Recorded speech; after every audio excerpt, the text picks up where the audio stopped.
Okay, in this tutorial, we are going to go and prepare accounts payable for a check run.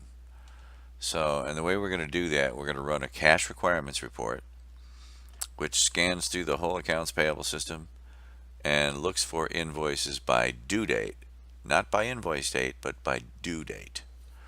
So let's go through that and I'll point out all the idiosyncrasies there. So from the master menu, we want to go to accounts payable, which is number 2. And the cash requirements report, this is the program that will flag all the invoices for payment based on due date. So we're going to do a quick test and see exactly what we need to do. So I'm going to go number 7,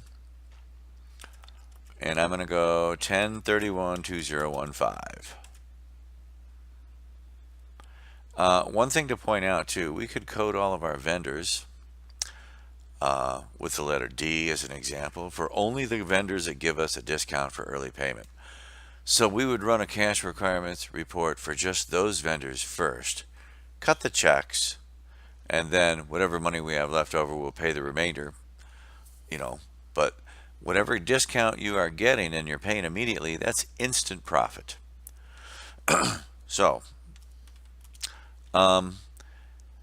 this update flag, or to unprepare, is how we flag all of the invoices with a check or for a check.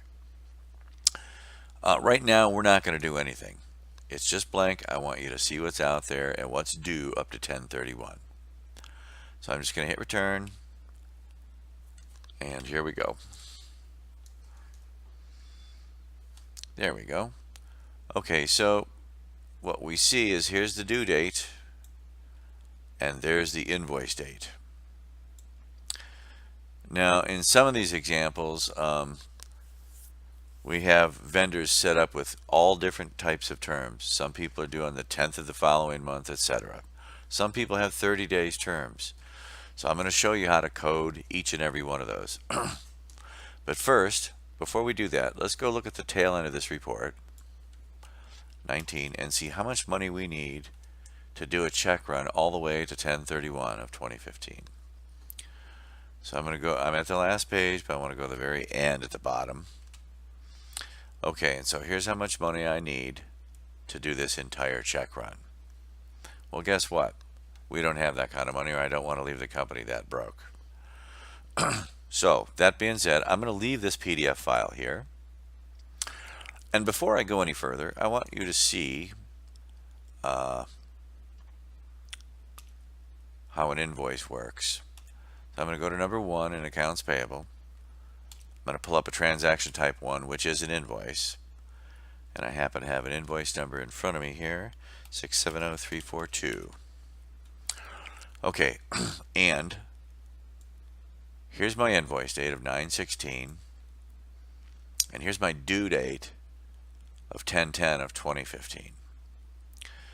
So, and what we're looking for, that cash requirements report, what it does in this payment code field, it'll stick the letter P right here. So let's go make that happen. But before we do, I want to do one last thing, and we're going to go to the vendor master. Oops, turn my caps on. Which is number 16. And once we set this up, like when we first start a system, I'm going to pull up this vendor. And there's a couple of different ways to do this. The field we're looking for is number 16. We want to take the proper float that each vendor gives us. But we want to make sure that they're paid on time, even though they all have different due date codes. So, in field 16, oops, 1296, in field 16, if it's a fractional, like a 0.10, that means I want the due date to be the 10th of the following month.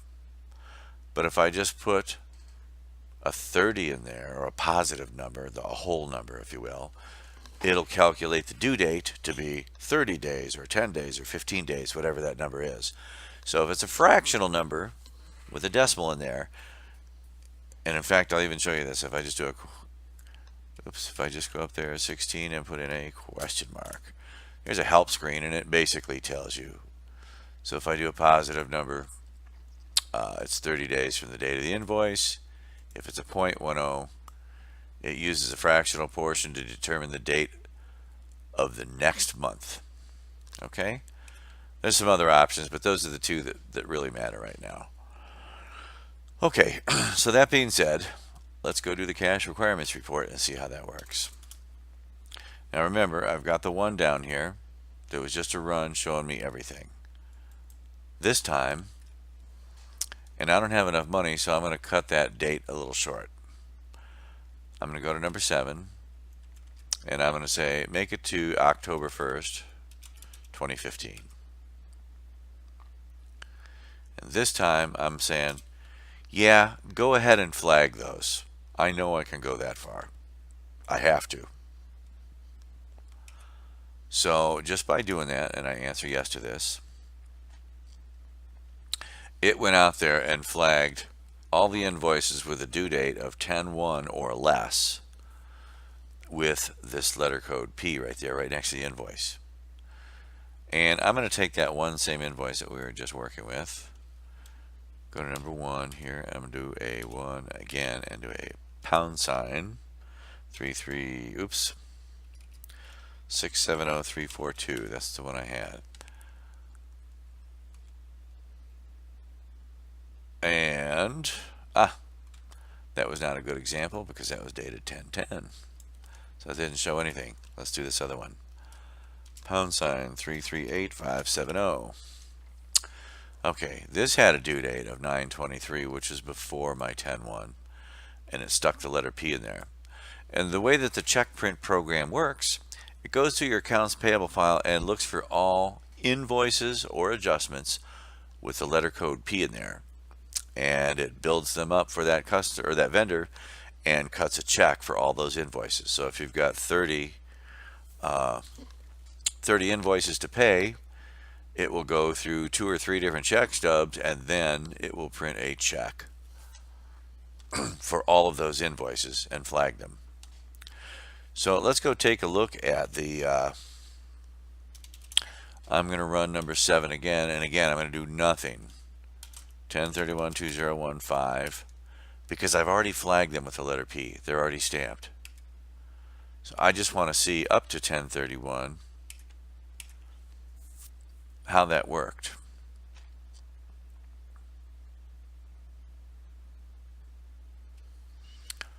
Okay, so this one's got the letter P, and this one has a due date code of 10/10, so it doesn't have the letter P. When I go to the last page, 19, and at the very bottom, here we go. So because I changed my due date code, you can see like right here, those 3 are going to get paid for this vendor. In order to do this check run, I need $117,000. But through the end of the month, I'll still need another $96,000 that are not marked payable. Okay, so this basically flags a check run. Oh, one more thing. If I wanted to remove one invoice, I'm going to do just one. And that was my #. A # means don't even bother the vendor number, just pull it up by invoice number. 338570. If I didn't want to pay a particular invoice, I can go up here and just do a space bar and get rid of that P. That way I'm not redoing the whole run, and I'm selectively removing the ones that were flagged. Okay, so basically that, and I need roughly $117,000, except I just moved that one. I'm ready to do a check run. So at this point, I'm going to stop this video, and I'll make a separate video for the check run. Okay, thank you for watching.